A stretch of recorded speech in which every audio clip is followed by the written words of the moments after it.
لیکن اس کے اوپر ایک طاقت ہے جو کہ فزکس اور کیمسٹری سے بہت اوپر ہے، اور وہ ہے وحی کی طاقت۔ وہ وحی جو ہے وہ اس رسول کا خاصہ ہے، تو وہ تمہیں وہ باتیں بتائے گا جو تم نہیں جان سکتے، خود سے نہیں جان سکتے، یہ رسول ہی بتائے گا تمہیں، اور وہ ساری غیب کی خبریں ہیں جو انسان نہیں جان سکتا۔ یہی آیت کریمہ ہم اس کو پڑھتے ہیں کہ اس میں کیا بات ہے۔ ذرا رسولوں کے بارے میں بات کرتے ہیں آج کی، کتنے رسول ہیں، کتنے نبی ہیں، نبی اور رسول میں کیا فرق ہوتا ہے، اور پھر اس میں سے سید المرسلین خاتم النبیین علیہ الصلوۃ والسلام کا جو ہے وہ کیا مرتبہ ہے۔ کما ارسلنا فیکم رسولا منکم، جیسا کہ ہم نے تمہارے درمیان تم میں سے ہی ایک رسول کو بھیجا۔ اس کا مطلب کیا ہے؟ خانہ کعبہ کی تبدیلی اللہ تعالیٰ کی بہت بڑی نعمت تھی، اب اس سے بڑی نعمت یعنی حضور سید المرسلین علیہ الصلوۃ والسلام کا بیان ہو رہا ہے۔ جیسے خانہ کعبہ کو حضرت ابراہیم سے نسبت تھی، اسی ایسے ہی ہمارے آقا علیہ الصلوۃ والسلام کو بھی حضرت ابراہیم سے نسبت ہے، ایک ہی اسماعیل کی اولاد سے ہے، اسماعیل ابراہیم کی اولاد۔ کعبہ حضرت ابراہیم کی تعمیر کا نتیجہ ہے، اور حضور صلی اللہ علیہ وسلم اس تعمیر کے بعد کی دعا کا ثمرہ ہے۔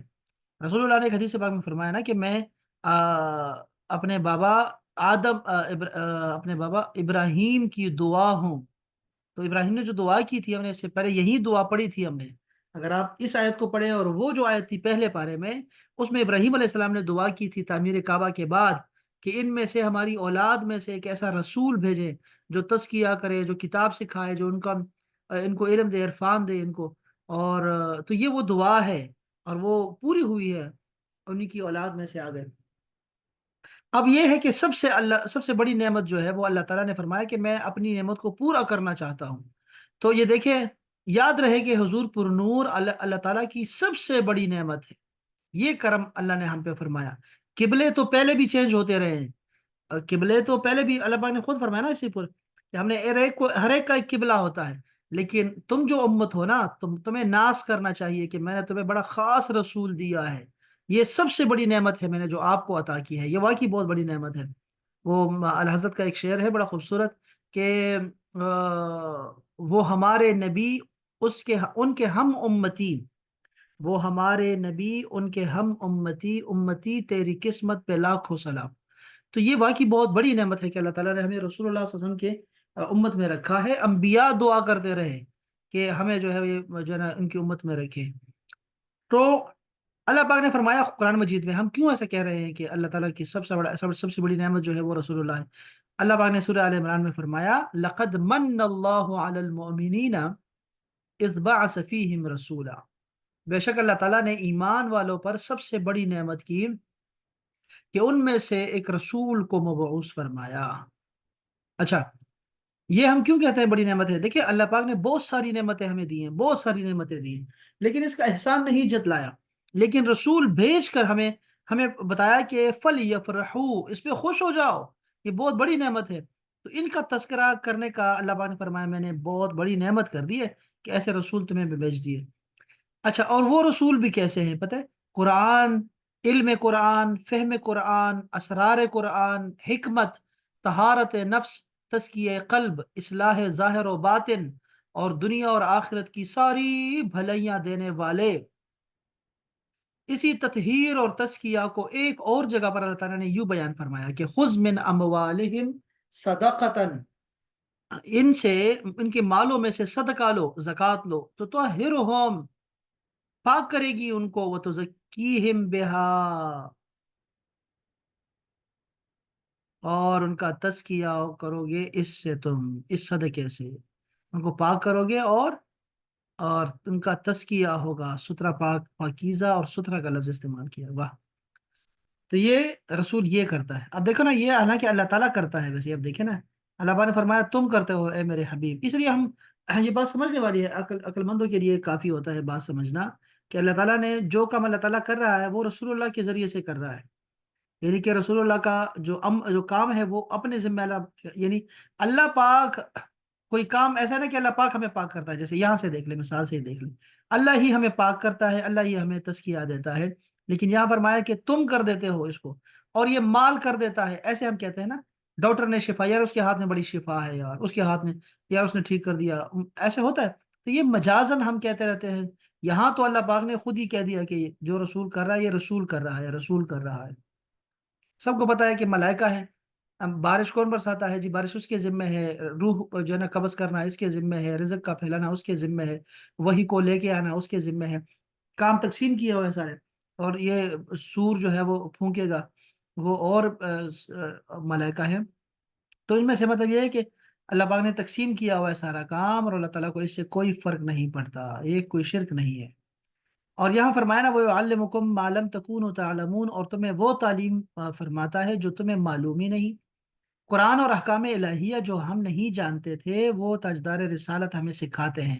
اب اسے کیا سکھاتے ہیں دیکھیں ذرا، یہاں سمجھنے والی بات ہے۔ یہ بڑا اچھا مضمون انہوں نے باندھا ہے، اور یہ حقیقت ہے کہ صرف ظاہری مضامین قرآن اور اللہ تعالیٰ کے احکام ہی نہیں، بلکہ حضور پر نور سب کچھ سکھاتے ہیں، کیونکہ آپ اولین و آخرین کے علوم کے جامع ہیں۔ یعنی جب پہلا ابھی اللہ نے فرمایا نا نون والقلم وما یسطرون، یعنی قلم جب پیدا کیا، رسول اللہ سے صحابہ کرام نے پوچھا پہلے کیا چیز پیدا ہوئی، پہلی کیا چیز ہوئی؟ اول ما خلق اللہ نوری، اللہ پاک نے سب سے پہلے میرا نور پیدا کیا۔ حضرت جابر بن عبداللہ سے فرمایا، پہلے فرمایا اللہ پاک نے سب سے پہلے قلم پیدا کیا، اور لوح محفوظ کو پیدا کیا، پھر اللہ پاک نے جو ہے اللہ پاک کا عرش ہوتا وہ پانی پر تھا۔ یعنی اس زمانے کی باتیں رسول اللہ نے ہمیں بتائی ہیں جب کچھ بھی نہیں تھا، اس زمانے کی باتیں بتائی ہیں۔ آدم علیہ السلام کے واقعات جو آپ قرآن مجید میں آپ کو ملتے ہیں وہ جامع ہیں نا، رسول اللہ نے اس کی تفصیل بتائی ہمیں۔ ہم جو کل جو پڑھ رہے تھے موسیٰ علیہ السلام اور خضر علیہ السلام کی بات پڑھ رہے تھے، اس کی میں نے بتایا آپ کو، وہ حدیث دکھائی، بخاری اور مسلم کی حدیثیں دکھائی ہیں آپ کو، کہ وہ واقعہ جامع آیا ہوا ہے قرآن مجید میں، تفصیل کے ساتھ اگر آپ نے سننا ہے، اجمالی ہے یہاں پر قرآن میں، اب تفصیل جو ہے وہ رسول اللہ بتائیں گے آپ۔ تو یہ پرانے جو باتیں ہیں ساری کی ساری، وہ بھی اللہ تعالیٰ نے رسول اللہ کو خبر دے دی، اور رسول اللہ نے ہمیں خبر دی۔ اور اسی طرح آنے والے زمانوں کی جو جو خبریں ہیں، قیامت میں، قیامت سے پہلے کیا کیا علامات ہوں گی، اور اس کے کیا کیا رونما ہوگا، اس فتنوں کا خاتمہ کیسے ہوگا، لوگ کیا کریں گے، اور میرے امتی کیا کریں گے، مومن کیا کریں گے، اور جو آخری مومن ہوگا وہ کیا کرے گا دنیا میں، اور وہ کیسے پہاڑوں پہ جائے گا اور بکری ہوگی اور کیسی باتیں، اور وہ اذان دے گا، اور ساری باتیں بتا دی رسول اللہ نے۔ اور جو فتنے آ رہے ہیں، دجال کیا کرے گا، کہاں سے آئے گا، کیسے جائے گا، اور وہاں یہ ہوگا وہاں یہ ہوگا، ساری باتیں رسول اللہ صلی اللہ علیہ وسلم نے ہمیں سکھائی، ہمیں بتائیں۔ اور پھر قبر میں کیا ہوتا ہے جو کہ بالکل اندھیرا ہے، اندر نیچے، رسول اللہ نے ہمیں اس کی بتائی ہے۔ پھر اس کے بعد قبر سے اٹھیں گے کیسے، اور اس کے بعد محشر میں کیا ہونے والا ہے، اور پھر اس کے بعد کوثر پہ، جامع کوثر پئیں گے لوگ، اور اس پہ کیا ہوگا، اور اس کے بعد پھر جنت میں داخل ہوں گے، دروازے پہ کیا حال ہوگا، اس کے بعد جنتی، آخری جنتی اور آخری دوزخی، وہ ساری باتیں ہم نے رسول اللہ صلی اللہ علیہ وسلم سے معلوم کی۔ اور جنت میں کیا کیا ہوگا، جنتی کیا کیا نعمتیں کھائیں گے، وہ ساری باتیں رسول اللہ نے ہمیں بتائی ہیں۔ تو یہ یہاں پر یہ اللہ پاک ہمیں احسان کر رہا ہے ہم پہ، کہ یہ دیکھو قبلے کا پھرنا یہ بھی احسان ہے تمہارے اوپر میرا۔ اور اللہ نے اس کے بعد والی آیت میں اللہ پاک فرمائے گا کہ فَاذْكُرُونِي أَذْكُرُكُمْ، میرا ذکر جو ہے، تو ذکر کی بات کر کے بھی اللہ پاک نے اپنے احسان جتلایا ہے کہ میرا ذکر بھی بہت بڑی نعمت ہے جس کی کسی کے پاس ہو، جس کو توفیق حاصل ہو۔ اور اسی طرح احسان فرمایا کہ ایک خاص رسول بھیجا ہے جو یہ کرتا ہے، اور اس میں سے فرمایا کہ وہ تمہیں وہ علوم سکھاتا ہے جو تم نہیں جانتے۔ اب بخاری شریف، اچھا یہاں پہ اوپر کیا لکھا ہے، قصیدہ بردہ شریف، یہ بڑا مشہور قصیدہ ہے، اللہ کرے کہ آپ سب کو پتا ہو اس کے بارے میں۔ میرا یہ خیال کہ ہمارے گاؤں میں، گاؤں گاؤں تک جو ہے لوگوں کو، بچوں تک بھی اگر کسی کو نہیں پتا ہوگا تو بڑے اچنبے کی بات ہوگی، بڑے عجیب بات ہوگی۔ اور یہ اسکندریہ میں جو ہے نا ان کا مقبرہ ہے حضرت امام شرف الدین بصیری کا، اور یہ بہت بڑے عاشق رسول گزرے ہیں، بہت ان کے بہت سارے قصیدے ہیں، لیکن یہ قصیدہ بڑا مشہور ہے، قصیدہ بردہ، مولایا صلی وسلم دائما ابدا علی حبیب کا خیر الخلق کلہم۔ تو بہت ساری زبانوں میں اس کو پڑھا گیا، اور بڑا خوبصورت ان کا ہے، اور بادشاہ تو اس کو سونے کے سیاہی سے جو ہے نا لکھتے رہے ہیں اس کو، اور یعنی کہ اس کی بہت ساری برکات ہیں۔ میں سب کو پتا ہے کہ قصیدہ بردہ اس کا نام کیوں پڑا ہے، یہ بھی بہت بڑا مشہور واقعہ ہے، سب کو پتا ہے کہ امام بصیری کو فالج ہو گیا تھا، اور انہوں نے پھر یہ قصیدہ لکھا، قصیدہ بردہ لکھا، کسی کو نہیں سنایا تھا، لیکن خواب میں رسول اللہ صلی اللہ علیہ وسلم نے جو ہے یہ قصیدہ سنا ان سے، اور ایک شعر پر آ کر آپ نے جو ہے اس کو بڑی شاباشی دی، اور ان کے جسم پہ ہاتھ پھیرا اپنا، اور پھر ان کو جو ہے افاقہ ہوا، اس سے فالج سے جو شفا ملی ان کو خواب میں ہی۔ اور اس کے بعد پھر یہ قصیدہ جو ہے وہ ایسے مشہور ہوا کہ مقبولیت ملی، ایسے ملی کہ اب میرا نہیں خیال کہ دنیا میں کوئی ایسی جگہ ہوگی جہاں یہ قصیدہ نہ پڑھا جائے گا. تو یہ بہت بڑی شرف قبولیت ملی ہے ان کو. ان کا ایک شعر ہے، اس میں فرماتے ہیں کہ فاق النبیین فی خلق وفی خلق ولم یدانوہ فی علم ولا کرمی. یعنی آپ حسن و جمال اور اخلاق میں تمام نبیوں پر فائق ہیں، اور علم و کرم میں کوئی آپ کے برابر نہیں ہے. بخاری شریف میں حضرت عمر فاروق رضی اللہ تعالی عنہ سے روایت ہے کہ حضور پرنور ایک مرتبہ ہمارے درمیان کھڑے ہوئے اور ہم کو ابتدائے پیدائش کی خبریں دینے لگے، حتیٰ کہ یہاں تک بیان کیا کہ جنتی لوگ اپنی منزلوں میں پہنچ گئے اور جہنمی اپنی منزلوں میں. جس نے یاد رکھا اس نے یاد رکھا، اور جو بھول گیا وہ بھول گیا. یہ بڑی پیاری حدیث پاک ہے. یہ جو آخری جملہ ہے نا، یہ بڑی خوبصورت بات فرمائی آپ نے. بخاری شریف کی حدیث پاک ہے، اور بخاری کی ساری حدیثیں صحیح ہیں. عمر فاروق خلیفہ راشد وہ روایت کر رہے ہیں، آپ اندازہ کر سکتے ہیں. یہ جو جملہ ہے نا، جس نے یاد رکھا اس نے یاد رکھا، اور جو بھول گیا وہ بھول گیا، اصل میں اس میں اتنی ساری باتیں تھی نا کہ وہ صحابہ کرام کے زمانے کے لحاظ سے جو تھی وہ بہت ایڈوانس باتیں تھیں، بہت ایڈوانس باتیں تھیں. یعنی پرانی خبریں اگر آپ کو کوئی واقعات سنائے تو آپ کو دماغ میں بیٹھ جاتی ہے باتیں ساری ساری کی ساری. لیکن آنے والے زمانے میں کیا ہوگا، کیا سائنسی ایجادات ہوں گی، اور لوگ کیسے اڑیں گے، انسان کیسے اڑے گا، کیسے ہوگا، یہ چھوٹے چھوٹے بچے کیسے، ایک ایک سال کا بچہ کیسے تیرے گا، اور یہ اتنے بڑے بڑے کیا ہو، یہ ساری باتیں اگر اور بھی حدیثیں ہیں نا جس میں رسول اللہ نے فرمایا کہ وہ صحابی کہتے ہیں کہ رسول اللہ نے ہمیں ساری باتیں بتا دی، یہاں تک بتا دیا کہ پرندہ اڑتا کیسے ہے، اپنے پر کیسے مارتا ہے. یعنی کہ جہاز کی طرف اشارہ تھا، اور یہ کیسے لوگ اڑیں گے، انسان کیسے اڑے گا، یہ ساری طرف اشارہ تھا. لیکن یہ جو جملہ ہے نا، جس نے یاد رکھا اس نے یاد رکھا، اور جو بھول گیا وہ بھول گیا، اصل میں یہی تھی کہ وہ خبریں ایسی تھیں کہ وہ سمجھ میں نہیں آنے والی تھی. تو جس کو جو جتنا یاد رہ گیا وہ یاد رہ گیا، اور وہ آپ سنیں گے تو حیران ہو جائیں گے صحابہ کرام نے کیسے اس کو یاد رکھا. جب آپ قیامت کی علامات پڑھیں گے نا، قیامت کی علامات، اور آپ دیکھیں گے اس میں ابھی ابھی ابھی حالت حاضرہ پہ نظر دوڑائیں گے، پتہ نہیں وہ دور کب آئے گا، لیکن ابھی بھی اگر آپ دیکھیں گے تو آپ حیران ہو جائیں گے کہ یہ صرف یہی خبریں جو ہیں علامات قیامت، ان کے رسول ہونے پہ یہ جو ہے یہ صادق آتی ہے، اور ان کے گواہی دے رہی ہے، دلیل بنتی ہے قیامت کی علامات کا. جو آج کل جو ہو رہا ہے 1400 سال کے بعد، تو وہ دیکھنے والی بات ہے ساری احادیث، اس میں سے یہ حدیث پاک بھی ہے. اسی طرح حضور پرنور کے ہر قول اور فعل میں وہ علم و حکمت ہے کہ دنیا آج تک وہ تمام علم و حکمت معلوم نہیں کر سکی. ہم نے پہلے بھی عرض کر دیا تھا نا کہ رسول اللہ صلی اللہ علیہ وسلم کے جتنے بھی اعمال ہیں، سنتیں ہیں، جیسے مسواک کا کرنا ہے، یا سجدہ کر رہے ہیں، یا رات کو سجدہ کرنا، یا دن کو سجدہ کرنا، یا زمین پہ سجدہ کرنا، یا جو جو شیپ بن جاتی ہے، جس جس صورت میں سجدہ ہوتا ہے یا رکوع ہوتا ہے، یا جیسے وہ بیٹھے ہیں، جیسے کھڑے ہوئے ہیں، جیسے لیٹتے ہیں، کروٹ لیتے ہیں، یہ ساری باتیں آج طب اور میڈیکل بتا رہی ہے ہمیں کہ وہ بڑی زبردست ہے، اور اس سے انسان جو ہے وہ جو ہے نا اس کی صحت ٹھیک رہے گی، اور ایسے چلنا چاہیے، ننگے پاؤں چلنا چاہیے، مطلب یہ کھانا چاہیے، یہ پینا چاہیے، یہ نہیں پینا چاہیے، یہ نہیں کھانا چاہیے، یہ لباس پہننا چاہیے، یہ اتارنا چاہیے. وہ ساری باتیں رسول اللہ نے ہمیں بتا دی، یا اپنے عمل کے ذریعے سے ہمیں وہ سکھا دی ہیں، یا کسی پہ خاموش رہے ہیں، یا ہمیں دونوں طرف کا دکھا دیا، گرم سرد ہر چیز سکھا دی. یعنی رسول اللہ صلی اللہ علیہ وسلم نے ہمیں ایسے کوئی چیز نہیں چھوڑی کہ وہ بتانے سے رہ گئی ہو. یہاں تک کہ لقمہ انسان کیسے کھاتا ہے اور کہاں سے وہ کھائے گا، یہاں تک بتا دیا، مسکراہٹ تک کا بتا دیا ہمیں. یعنی کیا نہیں بتایا ہمارے رسول نے، ہمارے ہمارے ہمیں ہر چیز بتا دی رسول اللہ صلی اللہ علیہ وسلم نے. تو ہم ہمارا جس طرح وہ افتخار ٹھاکر کبھی سناتا ہے نا، بڑا پیارا سا، وہ کہتا ہے کہ نہیں سوری عمران خان نے سنایا وہ واقعہ تو کہ وہ جب اس سے پوچھتے ہیں نا کہ آپ کی زندگی میں جو ہے یہ کب جو ہے نا وہ گول آپ کا اچیو ہوگا، تو انہوں نے کہا کہ یہ زندگی جو ہے نا، پھر انہوں نے واقعہ سنایا وہ والا کہ صحابہ کرام سارے کھڑے ہیں، صف در صف کھڑے ہیں، اور رسول اللہ صلی اللہ علیہ وسلم نے ان سے گواہی لی کہ کیا میں نے اپنا جو ہے وہ پیغام تمہیں سارا پہنچا دیا ہے، میں نے حق ادا کر دیا ہے. تو وہ جو آواز تھی وہ پیچھے جاتی تھی، وہ سب کہتے تھے ہاں ہاں یا رسول اللہ، آپ نے خبر پہنچا دی، ہم گواہی دیتے ہیں کہ آپ نے جو ہے نا وہ آپ نے پہنچا دیا، اللہ کا پیغام سارا پہنچا دیا آپ نے. تو وہ خبر پیچھے تک جا رہی تھی، جا رہی تھی لوگ. اس کے بعد جو ہے رونا شروع کر دیا صحابہ کرام نے. وہ چونکہ علامت یہ تھی کہ اب جو ہے آپ کی دنیا سے پردہ فرمانے کا وقت آ گیا ہے، اگر آپ نے سارا پیغام پہنچا دیا، اس کا مطلب ہے کہ آپ کو تو بھیجا ہی اسی لیے گیا تھا. تو وہ رونے لگ گئے. تو کہتے ہیں جب یہ مشکل دور ہوتا ہے تو وہ آپ کی زندگی میں اسٹرگل ہونی چاہیے، کوئی مقصد ہونا چاہیے، اور آپ جب آپ یہ سمجھے کہ میں مقصد پہنچ گیا ہوں، میں منزل پہ پہنچ گیا ہوں، تو وہ اصل میں آپ کا اینڈ ہو جاتا ہے اس پہ. تو آپ کو ہمیشہ جو ہے نا وہ رہنا پڑتا ہے. جو اصل مزہ ہے وہ سفر میں ہے، نہ کہ منزل کو پا لینے میں ہے.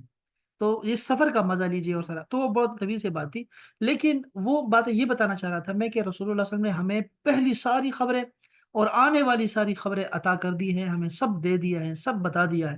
اب جتنا یاد رہ گیا یاد رہ گیا، جو رہ گیا وہ رہ گیا. لیکن وہ ایسا یاد تھا کہ ہمیں اگر آپ کتابیں ٹٹولیں گے دیکھیں گے تو آپ حیران ہو جائیں گے کہ ہمیں ہر چیز کا رسول پاک صلی اللہ علیہ وسلم نے بتا دیا ہے. اور آج دنیا سائنس ہو، میڈیکل ہو، بایو ہو، کیمسٹری ہو، فزکس والے ہوں، ہر بندہ جو ہے وہ حیران ہے کہ اللہ پاک نے جو ہے ان کو کتنا علم دیا تھا. یعنی بطور انسان بھی وہ کتنے عظیم انسان تھے. یعنی یہ مجبور رہتے ہیں اس بات کو ماننے پہ.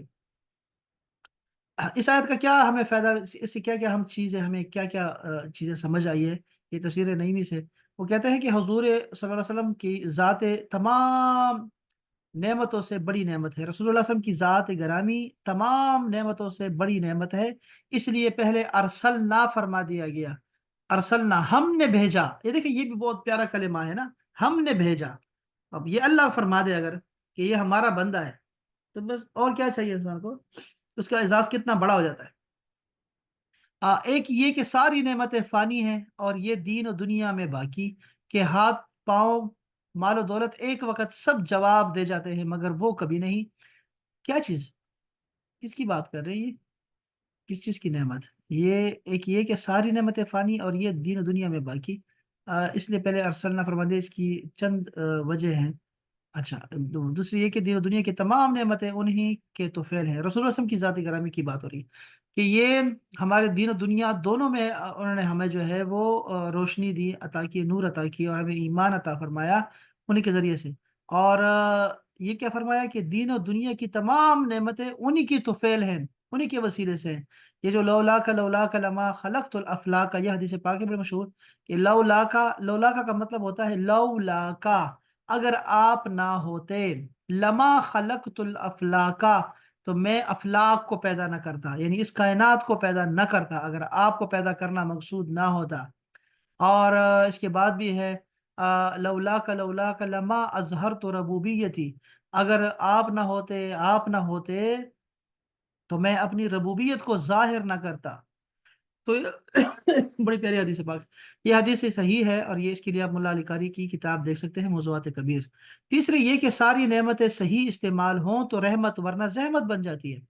مال و دولت اور اعضاء ہمارے لیے ثواب بھی ہیں اور باعث عذاب بھی. اس کا صحیح استعمال سکھانے والے حضور ہی ہیں. تو گویا آپ نعمتوں کو نعمت بنانے والے ہیں.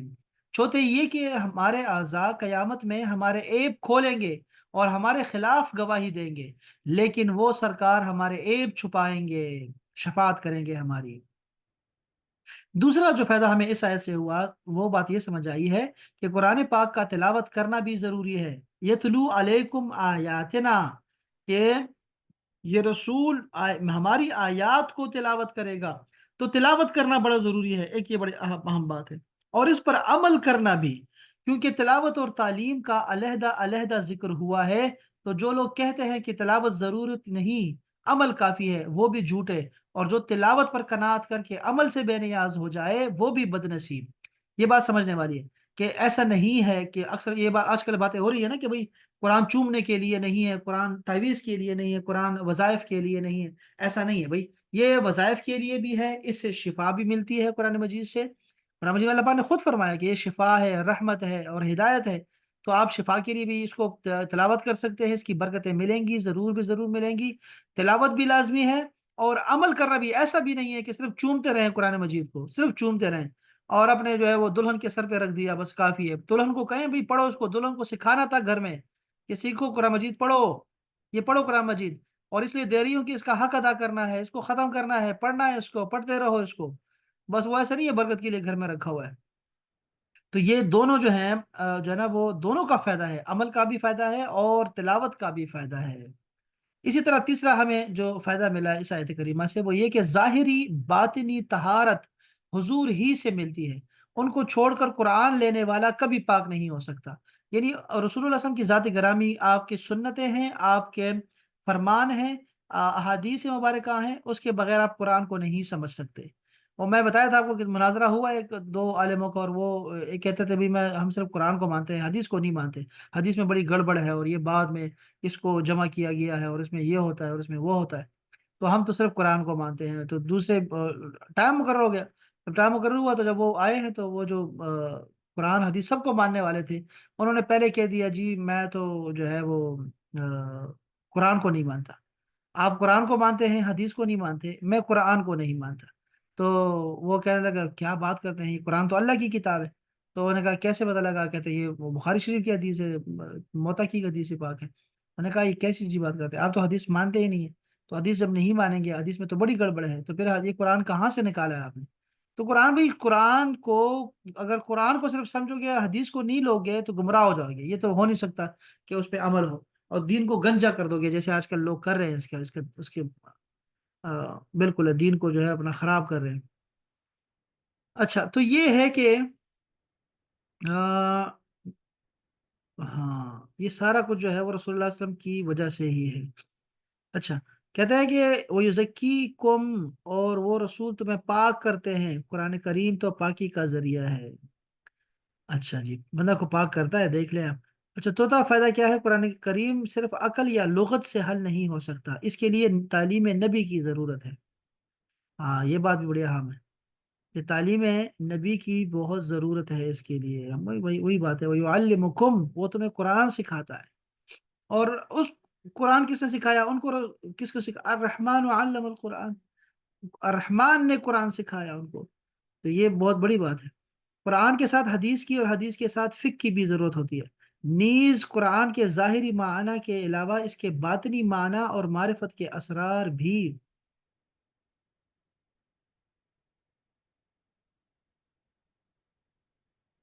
ہوں، اچھا تو ظاہری ہو رہا ہے، ہو رہی کہ نہیں ہو رہی؟ اچھا، قرآن کے ساتھ حدیث کی، اور حدیث کے ساتھ فقہ کی بھی ضرورت ہے، نیز قرآن کے ظاہری معنی کے علاوہ اس کے باطنی معنی اور معرفت کے اسرار بھی ہیں۔ یہ سب باتیں لفظ حکمت میں چھپی ہوئی ہیں۔ ہم نے موسیٰ علیہ السلام کے واقعے میں بھی ہمیں یہ چیز سمجھنے کی کوشش کی تھی کہ قرآن کا ایک ظاہر ہوتا ہے اور ایک باطن ہوتا ہے۔ یہ سمجھنے والی بات ہے کہ ضروری ہمیں جس کے جو باطنی معارف ہیں وہ بھی ہمیں حاصل ہو۔ چھٹا فائدہ کیا ہے؟ کہ حضور کو رب نے سارے علوم غیبی عطا فرمائے ہیں، کیونکہ یہاں فرمایا گیا وہ تمہیں سکھاتے ہیں وہ سب باتیں جو تم نہیں جانتے تھے۔ اس کی تفسیر میں وہ حدیث صحابہ کرام فرماتے ہیں کہ ایک دن حضور نے ہمیں قیامت تک کے سارے چھوٹے بڑے واقعات بتائے، یہاں تک کہ جو پرندہ پر مارے گا یا ذرہ حرکت کرے گا وہ بھی بتا دیا، جسے یاد رہا اسے یاد رہا، جو بھولا وہ بھولا۔ بخاری شریف کی حدیث پاک ہے، مسند امام احمد کی بھی حدیث پاک یہی ہے۔ قرآن کریم کا علم بہت ہی دشوار ہے، خود قرآن بہت ہی مشکل کتاب ہے۔ رب نے قرآن سکھانے کے لیے رسولوں کے سردار کو بھیجا، بڑے استاد کی بڑی کتاب پڑھانے کے لیے مقرر ہوتے ہیں۔ رب نے تعلیم قرآن دنیاوی استادوں یا محض عقل سے نہ دی۔ قرآن آسان ہے حفظ کرنے کے لیے، رب نے فرمایا یسرنا القرآن للذکر، لہٰذا یہ آیت اس کے خلاف نہیں۔ دیکھو سائنس اور تمام عقلی اور نقلی علوم سکھانے کے لیے نبی نہیں بھیجے گئے، وہ عقل کے حوالے کر دیے گئے، مگر قرآن کی تعلیم دینے کے لیے سید الانبیاء تشریف لائے۔ اچھا یہ اسی کو میں نا یہاں سے اگر پڑھوں نا تو یہ دیکھیں انہوں نے، اب یہ جدید تفسیر ہے نا، اس میں یہاں پہ ذرا تفسیر سے لکھا ہوا ہے، یہ تبیان القرآن میں سے کہتے ہیں کہ اسی طرح ہم نے تم میں سے ہی ایک عظیم رسول کو بھیجا۔ اس آیت میں رسول کے بھیجنے کو تشبیہ دی گئی ہے، اس کے مشبہ بھی کے متعلق حسب ذیل اقوال ہیں۔ جس طرح میں تم پر اپنی نعمت پوری کروں گا بئی طور کہ تم کو آخرت میں جنت میں داخل کروں گا، اسی طرح میں نے دنیا میں تم میں سے ایک عظیم رسول بھیج کر تم پر نعمت پوری کر دی ہے۔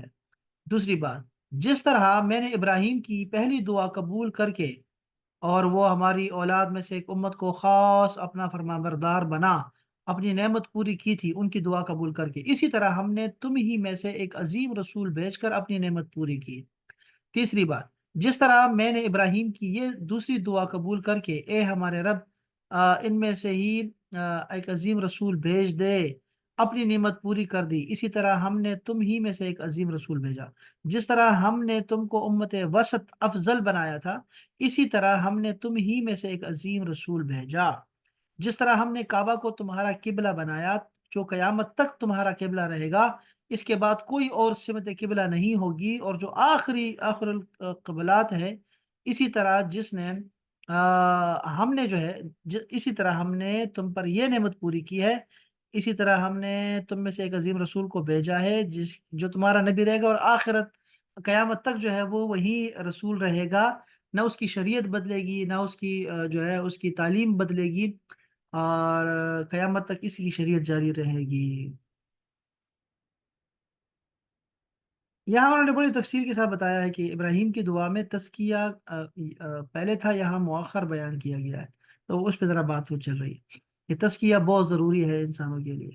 پھر یہاں بتایا رہا ہے کہ نبی اور رسول کی تعریف میں، یہ اس لیے تفسیر بھی اچھی ہے کہ یہاں موضوعات کی بڑی جو ہے نا بہتات ہے بہت زیادہ، تو وہ یہ دیکھیں یہاں بھی نبی اور رسول کی تعریف میں یہاں انہوں نے لکھ دیا ہے، بڑا خوبصورت انہوں نے بتایا۔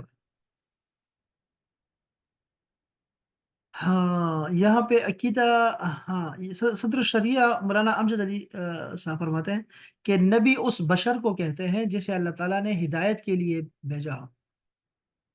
نبی اس بشر کو کہتے ہیں جسے اللہ تعالیٰ نے ہدایت کے لیے وہی بھیجی ہو، بشر ہے لیکن اللہ نے وہی بھیجی، ٹھیک ہے، اس کو نبی کہتے ہیں۔ رسول بشر ہی کے ساتھ خاص نہیں، بلکہ ملائکہ میں بھی رسول ہیں، جیسے حضرت جبرائیل وہ رسول ہیں۔ رسول تو ہو سکتے ہیں نا، اور اللہ میں فرمایا کہ رسول ہے، رسول مطلب بھیجا ہوا بھیجا ہوا بھیجا ہوا، تو نبی جو ہے انسان ہوتا ہے، بشر ہوتا ہے۔ اور دوسرا عقیدہ کیا ہے کہ انبیاء سب بشر تھے اور مرد تھے، یاد رکھیں، نہ کوئی جن نبی ہوا ہے اور نہ ہی کوئی عورت نبی ہوئی ہے۔ یہاں بہت ساری باتیں، اتنی ساری انہوں نے بتایا ہوا ہے۔ رسولوں کا بھیجنا محض اللہ تعالیٰ کا بندوں پر لطف اور اس کی رحمت ہے، اور اس کی بے شمار حکمتیں ہیں۔ جیسے بعض احکام انسانوں کی عقل سے ماورا ہیں، جیسے اللہ کا وجود، اس کی وحدانیت، اس کا علم اور اس کی قدرت وغیرہ۔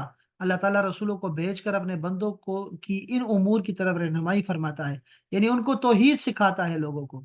رسول ایک بات، اللہ تعالیٰ کا دکھائی دینا، اللہ تعالیٰ کے کلام، قیامت کے بعد جزا اور سزا، عقل از خود ان کو معلوم نہیں کر سکتی، اس وجہ سے ان امور کی تعلیم دینے کے لیے رسولوں کو بھیجا۔ ایک ہی کام بعض اوقات میں اچھا اور بعض اوقات میں برا ہوتا ہے، مثلا طلوع، غروب اور زوال کے وقت نماز پڑھنا برا ہے اور باقی اوقات میں اچھا ہے، یا عید اور ایام تشریق میں روزہ رکھنا برا ہے اور باقی اوقات میں اچھا ہے، یا بعض افراد کے اعتبار سے ایک کام اچھا اور بعض افراد کے اعتبار سے برا ہوتا ہے، جیسے کافر حربی کو قتل کرنا اچھا ہے، اور مومن یا کافر جو ذمی ہوتا ہے اس کے قتل کرنا برا ہے۔ اور یہ فرق نبی کے علاوہ اور کوئی نہیں بتا سکتا کہ کیا کس وقت کیا اچھا ہے، کیا چیز کھانی حلال ہے اور کیا چیز کھانی حرام ہے، اس کو بھی صرف نبی ہی بتا سکتا ہے۔ ایک شخص کے اعتبار سے نیک اور بد افعال، ایک خاندان کے اعتبار سے نیک اور بد افعال، اور ایک ملک اور قوم کے اعتبار سے نیک اور بد افعال، نیکی اور بدی کی تفصیل صرف نبی ہی بتا سکتا ہے۔ نیکی پر ابھارنے کے لیے نیکوکاروں کے ثواب کی تفصیل، اور بدی سے بچانے کے لیے بدی کے عذاب کی خبر بھی صرف نبی ہی بیان کر سکتا ہے۔ ایک فرد، ایک خاندان اور ایک ملک کے حقوق اور فرائض کا تعین بھی صرف نبی کر سکتا ہے۔ انسان کی قوت علمی، قوت عملی کو کامل کر کے اور اس کے ظاہر اور باطن کو پاک صاف کرنا اور مزین کرنا، یہ بھی صرف نبی کا منصب ہے۔ مختلف غذاؤں کے فوائد اور نقصانات بیان کرنا، اسی طرح مختلف صنعتوں کے اسرار بیان کرنا، یہ بھی صرف نبی کا حصہ ہے۔ نبی کو دنیا میں بھیج کر اللہ تعالیٰ بندوں پر اپنی حجت پوری کرتا ہے، تاکہ قیامت کے دن کوئی شخص یہ نہ کہہ سکے کہ ہم اس لیے گمراہ ہو گئے کہ ہم کو کوئی راہ بتانے والا نہیں تھا۔ اب نبی کے لیے کیا شرائط ہے؟ نبی کا مذکر ہونا شرط ہے، وہی مؤنث ہونا نقص ہے اس کے لیے، اس کی بہت ساری وجوہات ہیں۔ دوسری بات، عقل اور خلقت کے اعتبار سے نبی اپنے زمانے میں سب سے کامل ہوتا ہے، لیکن یہ کمال بعثت کے وقت ضروری ہے، کیونکہ بعثت سے پہلے حضرت موسیٰ سے پہلے، یعنی بعثت سے پہلے موسیٰ کی زبان میں لکنت تھی، جیسے کہ قرآن کریم میں موجود ہے، انہوں نے بعثت کے وقت لکنت کے ازالے کے لیے دعا کی، رب اشرح لی صدری ویسر لی امری واحلل عقدۃ من لسانی، یہ ہے نا واحلل عقدۃ من لسانی، یہ میرے زبان کی گرہ کھول دے میرے مولا، یہ وہ دعائیں ہیں۔ تو اس سے پہلے ہو سکتا ہے لیکن بعد میں وہ کامل ہوتے ہیں، یہ نبوت کیا خاصہ ہے۔ ذہانت اور رائے کی اصابت، کہ صحیح رائے وہ دیں گے اور ذہانت میں کامل ہوں گے، اور قوت کے اعتبار سے وہ سب سے کامل ہوں، کیونکہ نبی پوری قوم کے معاملات کا منتظم اور ان کی مشکلات کا مرجع ہوتا ہے۔ نبی کے آبا میں کوئی ایسا وصف نہ ہو جس کی وجہ سے ان کو حقیر جانا جاتا ہو، اور اس کی ماں کی عفت اور پارسائی پر تہمت نہ ہو۔ نبی کا دل سخت نہ ہو، کیونکہ انسان کے باقی جسم کی سلامتی کا مدار اس کے دل پر ہوتا ہے۔ نبی میں کوئی ایسا جسمانی عیب یا بیماری نہ ہو جس سے لوگ متنفر ہوتے ہوں، جیسے برس ہے، جسام ہے، کوئی بھی ایسی بیماری نہ ہو جو متعدی ہو۔ ساتویں بات یہ ہے، شرط ہے کہ وہ وقار کے خلاف اور معیوب کام نہ کرتا ہو، مثلا بازاروں میں یا راستہ چلتے ہوئے کسی چیز کو کھانا، یہ انہوں نے لکھ دیا ویسے یہاں، معیوب اور بھی بہت ساری چیزیں ہوتی ہیں، یہ مروت کے خلاف ہوتا ہے۔ جو پیشے لوگوں میں معیوب سمجھے جاتے ہیں جیسے حجامت بنانا، نبی ایسے پیشے نہیں کرتا، کیونکہ نبوت مخلوق میں سب سے زیادہ عزت کا منصب ہے تاکہ لوگ اس کے احترام کی نگاہ سے دیکھیں، اس لیے وہ وقار کے منافی کسی متبذل شخص میں پیشے میں نہیں ہوتا۔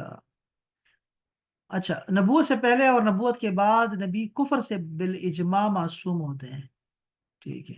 نبی کے صدق کے ظاہر کرنے کے لیے معجزہ کا اظہار بھی شرط ہوتا ہے۔ اچھا، ہر نبی کیا شروع سے ہی جو ہے وہ نبی ہوتا ہے، پیدائشی نبی ہوتا ہے؟ یہ الگ سے ایک تحقیق ہے اور بڑی خوبصورت بات ہے، یہ والی بڑی زبردست بات ہے، یہ اس میں بہت سارے انبیاء کی باتیں آتی ہیں۔ کیا رسول ہمیشہ سے ہی نبی ہوتا ہے یا نہیں، وہ بعد میں بنتا ہے؟ جیسے موسیٰ علیہ السلام کیا 40 سال کی عمر میں بنے، یا ہم کہتے ہیں رسول اللہ جو ہے وہ 40 سال کی عمر میں نبی بنے؟ ایسا نہیں ہے، یہ اعلان کیا ہے اس وقت۔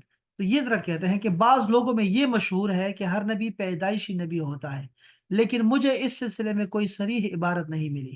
اب یہ میں آپ نے بہت دفعہ سنا ہوگا میری، کہ ہر نبی جو ہوتا ہے وہ اصل میں پیدائشی نبی ہوتا ہے، اور یہ جو غلام رسول سعیدی صاحب ہے نا، وہ کہہ رہے ہیں کہ مجھے اس سلسلے میں کوئی صریح عبارت نہیں ملی، ٹھیک ہے۔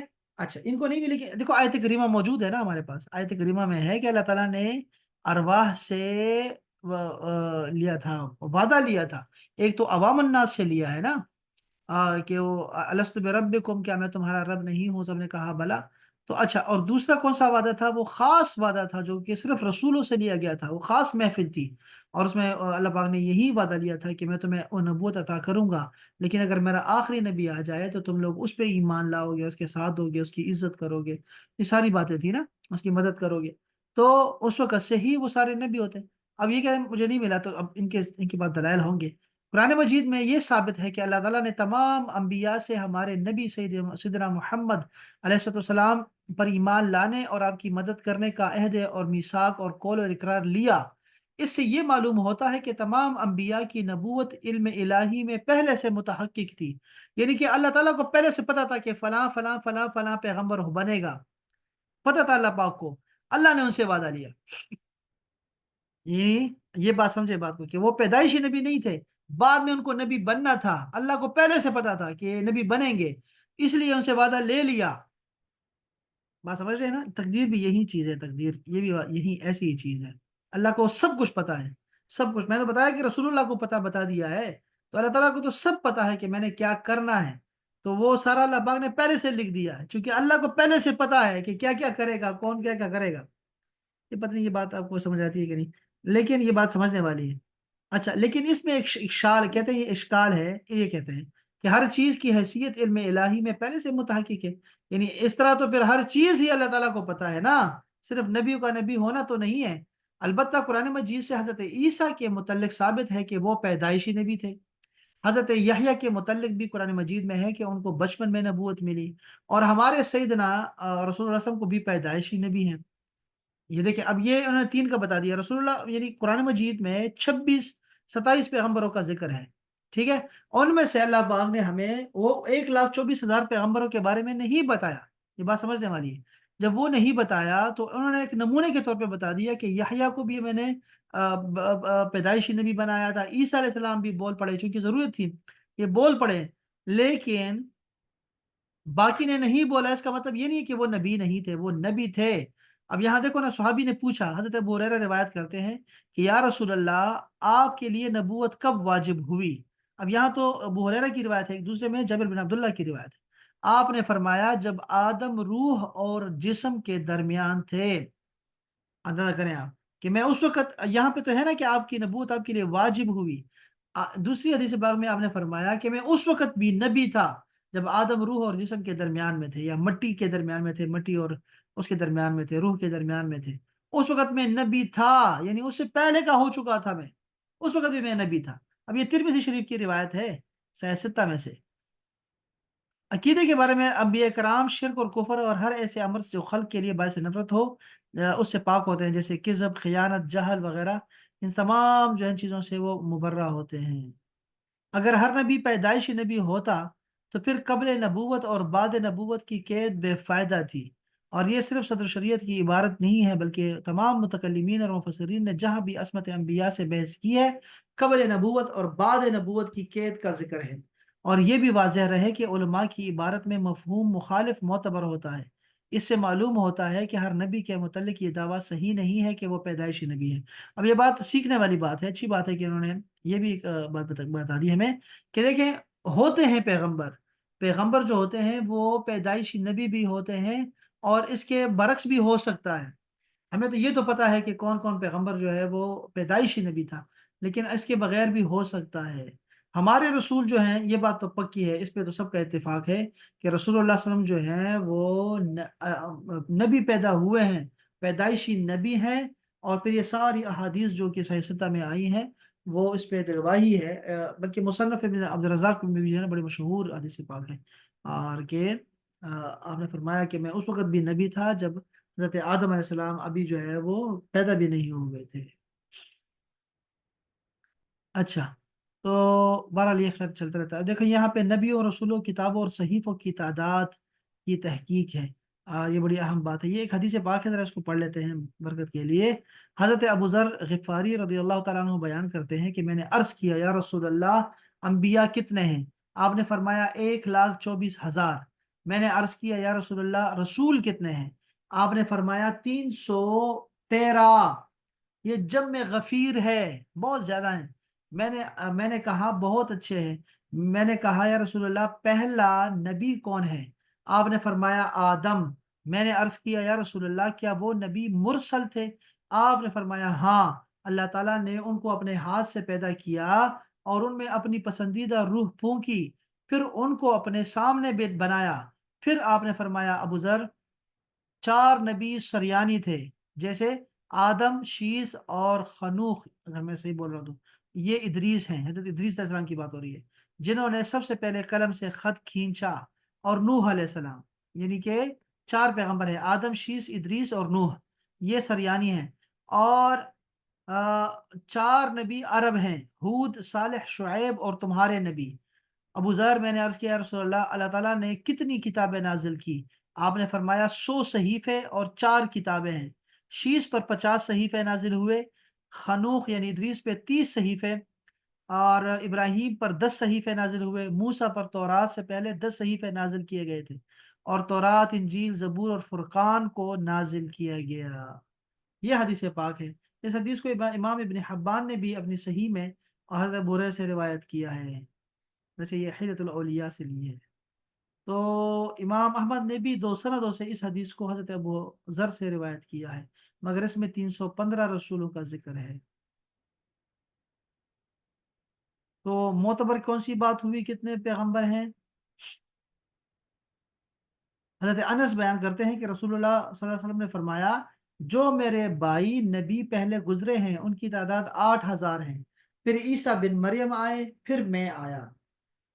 امام ابو یعلا کہتے ہیں کہ انس روایت کرتے ہیں، رسول پاک صلی اللہ علیہ وسلم نے ارشاد فرمایا، اللہ تعالیٰ نے 8,000 نبی مبعوث کیے، 4,000 بنو اسرائیل کی طرف اور 4,000 باقی لوگوں کی طرف۔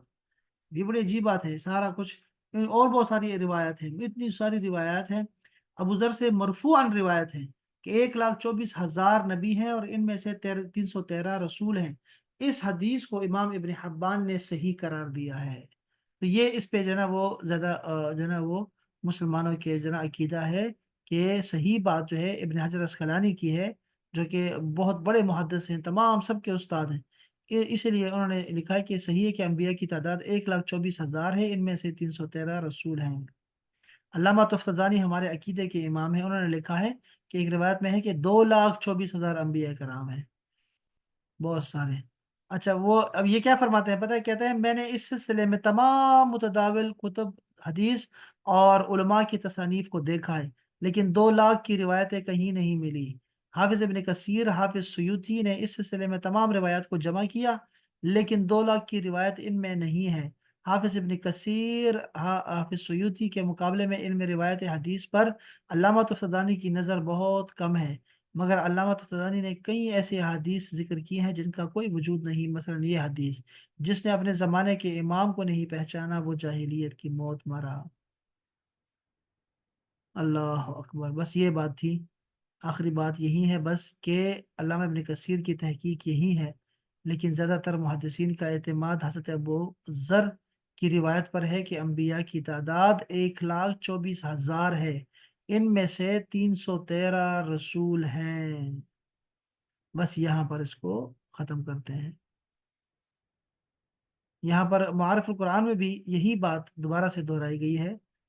میں برکت کے لیے پڑھ رہا ہوں یہاں پر کہ ہم نے کعبہ کو قبلہ مقرر کر کے حضرت ابراہیم کی ایک دعا جو درباب مقبولیت بنائے کعبہ تھی اسی طرح قبول کی، جس طرح ان کی دوسری دعا جو درباب بعثت محمدیہ کی تھی وہ بھی قبول کی۔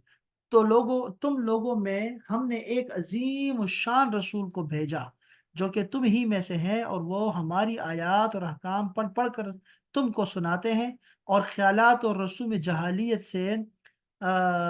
سے تمہاری صفائی کرتے ہیں، اور تم کو کتاب الہی اور فہم کی باتیں بتلاتے ہیں، اور تم کو ایسی مفید باتیں تعلیم کرتے ہیں جن کی تم کو خبر بھی نہیں تھی، اور نہ کتب سابقہ یا عقل ان کے لیے کافی تھی۔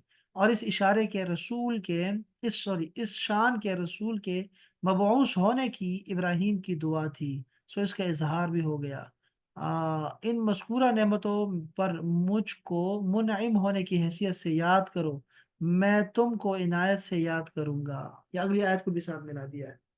تو وہ اگلی جو آیت ہے نا، جو فَاذْكُرُونِي أَذْكُرُكُمْ والی ہے، وہ بہت اہم یہ آیت کریمہ ہے، یہ والی فَاذْكُرُونِي أَذْكُرُكُمْ وَاشْكُرُوا لِي وَلَا تَكْفُرُونَ۔